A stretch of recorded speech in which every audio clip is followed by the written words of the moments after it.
Bonjour à tous, Kaudim Junior avec Hamza Bessou. Bonjour à tous. Notre frère est là, Bad Bro, l'éclairé. Oui, bonjour à tous. Je suis avec mon binôme Kaudim Junior, Mohamed Tangara. Voilà, donc aujourd'hui on va parler de l'affaire qui secoue maintenant le Mali, à savoir l'affaire Sidiki Diabaté et Mamacita. Parce que récemment on a fait une vidéo avec la concernée qu'on a publiée sur Facebook et depuis il y a eu beaucoup d'interactions. Beaucoup nous ont soutenus, d'ailleurs on les remercie. Il y a beaucoup aussi qui sont en train de nous injurer sur les réseaux sociaux, chose qu'on comprend aussi.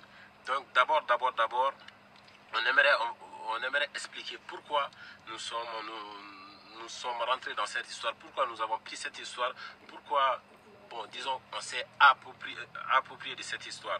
D'abord, c'est quand il y a à peu près une semaine, on a vu tous des images choquantes d'une jeune fille qui avait été battue par son copain sur les réseaux sociaux. Donc, disons que tout le monde, à l'unanimité, tout le monde était choqué. Moi-même, personnellement, je n'ai même pas fait attention. Dès que j'ai vu les images, j'ai dit non, je n'ai pas vraiment donné d'intérêt à ça, puisque c'était trop choquant pour moi. C'était une animosité qui dépassait vraiment l'entendement. Donc, du coup, on a l'habitude, Kaudim Junior et moi, de ne parler que sur l'actualité politique. Nous sommes plus politiques que dans le showbiz. Donc du coup, moi personnellement, je ne me suis pas intéressé. C'est Mohamed Tangara qui l'avait même publié sur sa page Facebook, donc en demandant des renseignements par rapport à cette affaire-là. Voilà, donc quand j'ai vu ça, on a parlé, je lui ai dit non, bon, Sidiki Diabaté qui serait le coupable. J'ai dit Sidiki ne va jamais faire ça. C'est de la pure mythomanie. Personne ne peut faire ça. Voilà, moi-même je lui ai dit que les gens essaient juste de bafouer son image, de dénigrer son image. Donc du coup, je me rappelle qu'il a même supprimé cette publication. Ceux qui nous suivent et ceux qui le suivent sur sa page Facebook le savent très bien. Il a supprimé la publication le lendemain même, si je ne me trompe pas, c'est bien ça? Oui, c'est clair. Voilà. Donc qu'est-ce qui se passe? 2 jours après, ou sinon le lendemain encore, voilà, on a quelqu'un qui nous appelle, un ami en commun avec Mamacita. Donc la famille, Mamacita et sa famille, ils veulent nous voir. Donc là, il m'a appelé, on était tous curieux. Donc personnellement, j'étais curieux, voilà, j'ai dit donc l'histoire c'est vraiment vrai. Donc on est parti au lieu, on s'est convenu sur une heure, sur un lieu de rencontre. Donc nous sommes allés là-bas. Donc elles sont venues. Donc quand je l'ai vue, je ne connaissais même pas son nom personnellement. Quand je lui ai demandé même son nom, elle était choquée. Donc voilà, je peux comprendre ça. Donc du coup, on lui a dit Claire, est-ce que l'affaire là est vraie ou fausse? Elle nous a dit que c'est vrai.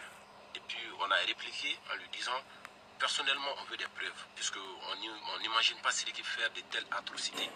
Donc qu'est-ce qui se passe? D'abord seulement elle avait un côlon. Voilà, elle a soulevé son côlon. En ne voyant que sa jambe, seulement j'étais choqué. Tellement qu'il y avait des cicatrices. J'ai dit non, c'est bon. Moi personnellement j'étais choqué. Et en voyant ici son bras, tout ça, c'était vraiment sidéré. Voilà, ça m'a sidéré au fait.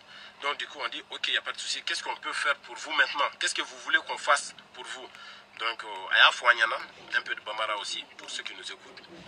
Donc Aya Fouaniana, qu'elle a du mal à trouver, qu'elle veut un avocat, et puis aussi qu'elle a tenté des procédures judiciaires, que apparemment les procureurs sont corrompus, voilà, qu'elle ne comprend pas trop quand même.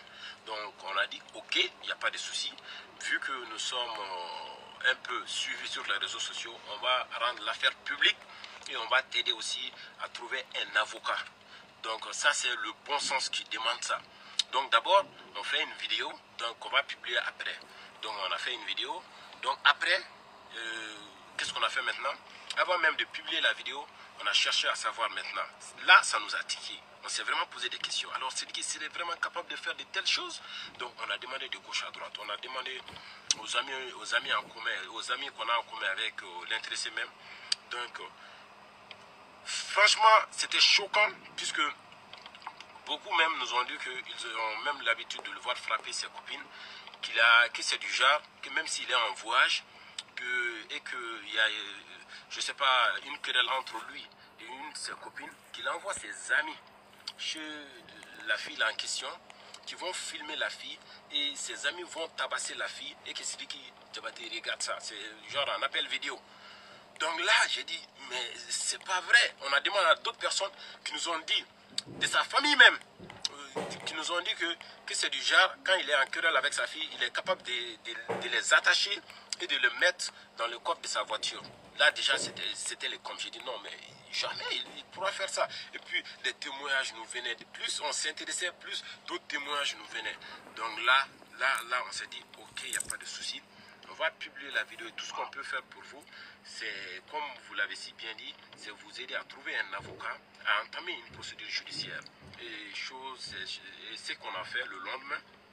On est parti la chercher, on est parti au tribunal, on s'est entretenu avec le procureur et puis on est parti chez une avocate qui s'appelle Nadia qui s'occupe désormais de l'affaire. Donc, je vais laisser les numéros 10 parler un peu aussi. Donc après, je vous reviens. Voilà. Donc voilà, je pense que Hamza a tout dit. Toi, tu peux parler en Bambara. Voilà. Donc moi, je vais m'exprimer en Bambara pour que d'autres personnes puissent comprendre.